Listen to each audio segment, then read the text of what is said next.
Good morning, everybody. And this is ULS here talking about branding, marketing, and everything else that has to do with digital. And today we're going to discuss a topic that is my favorite in regards when it comes to branding. And this topic is about choosing the color palette for your brand. And the reason why I love this topic so much is because I am really passionate about how businesses go about the philosophy of their brand. And one of the things we always do here at ULS when we get a new client is asking them a lot of questions about their business, because your digital marketing is successful is your story.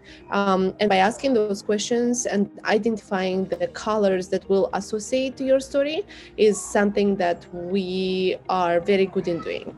So whenever you deal with your selling system in regards to anything branding related, you shall be happy to receive a whole set of assets from us, not only just a JPEG of your logo. We apply a whole psychology about or philosophy in relation to choosing the colors for your brand. And let's talk a little bit about the process on how we do it.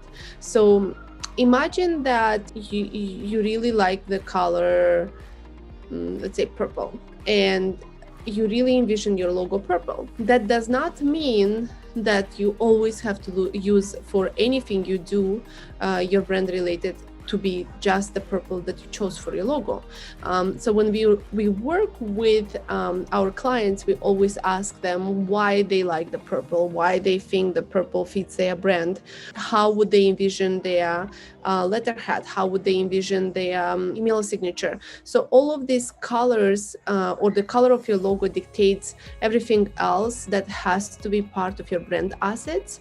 And again, it doesn't mean that the same purple shade has to be applied on everything else you do, but it's good to understand in the beginning when you choose the main color of your brand, how will the other assets look by choosing this color.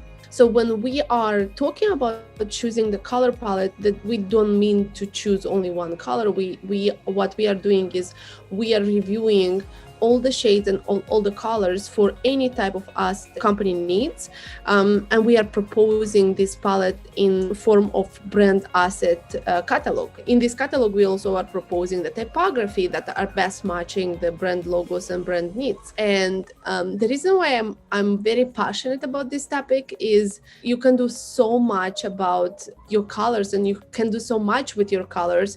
The most important is to choose them from the get-go and know exactly for what asset, what color, what shade you use. It's very important when you work with a digital marketing company or with a design company to understand that or to realize that you will not always have an ability of printing or showing your logo or your brand asset on a colorful print. You always have to think, how will the same asset look on black and white? And this can also be predetermined when you are working on your brand assets. You can also have your brand assets designed in black and white right away, or you can also think about how will your logo or your typography or your logo colors show on other colors as a background, not necessarily only white, black, dark. Or you also can predetermine when you are working on your brand assets what colors you do not want to see your logo posted on, and that will become your brand guide. And whenever you work with anybody from the point of initiating your brand assets, you can send right away the brand guide, and they will know exactly from that brand guide that your logo cannot simply survive on or live on a red background. And it's very important to have those rules predetermined when you do your brand assets, when you choose your colors palette, because otherwise everybody will have just the freedom of creativity, which is not always panning out towards the best.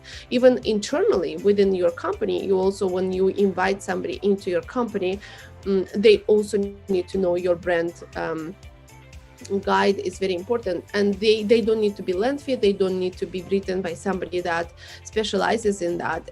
They can be very simple.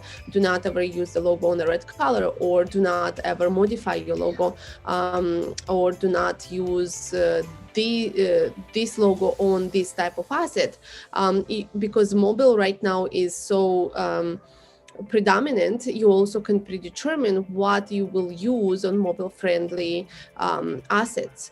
All of this is a science in its own. If you need to know more about how to choose your brand colors palette, or how to build your brand guide, or how to build your brand asset catalog, you can always reach out to ULS, follow us, hit that bell button to subscribe to our knowledge base videos. We also are going Instagram live every other Thursday, so follow us on Instagram and listen to our broadcasts. Here you go. I'm Ali again, and this is ULS, all about marketing. Thank you.